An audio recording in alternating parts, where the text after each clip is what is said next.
Narabanao tokatrano zay manaraka ny televizionna malagasy anty anio fafolony volana Aogositra 2024 ety. Andriandraona matevina zay mitoetra ao atsimon'ny nofosy no andrafitry ny mety toetry ny andro raha amin'ny tapany atsimon'ny nosy iny ali zay manefaka kosa raha amin'ny nosy ambiny manontolo. Arak'izany somary tsara ny toetry ny andro saika manerana ny nosy fa amin'iny manodidina ny taolanary iny somary ahitana orana tandrifindraona mandalo. Ahitana zavotany kosa vao maraina aty amin'ny faritra ampovoantany arifandimby ny rahona simy masoandro ho an'ny faritra sisa. Ny tolakandro kosa dia mbola ahitana orana tandrifindraona andalo ihany amin'iny ary mety arankotroka amin'iny manodidina ny taolanaro iny. Ahitana orana tandrifindraona ihany koa amin'iny ambanjasana lalava iny ho an'ny alina ary mety ahitana orana malefaka amin'iny sambava sy antalasy anaranjorofy iny ny alina.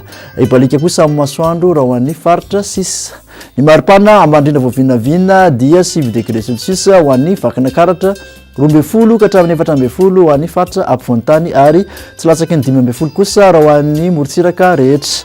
3 ny maripana ambondrindra any Maevatanana, manodidina ny 3 sy 4 eo raha ho an'ny faritra ampovoantany ary 4 ka hatramin'ny 30 kosa ho an'ny morotsiraka rehetra. Ny toetry ny andro ho an'ny tanàn-dehibe ivelan'i Madagasikara, ifadimby-ndrahona simy masoandro ho an'ny Milan, Milan, Nairobi ary Bangkok. Ibalika kosa amin'ny masoandro ho an'ny Johannesburg sy Paris. Raha ny toetry ny andro ho an'ny nosy manodidina Madagasikara kosa ifadimby hatrany ndrahona simy masoandro ho an'ny Port-Louis, Seychelles, Comores ary Saint-Denis.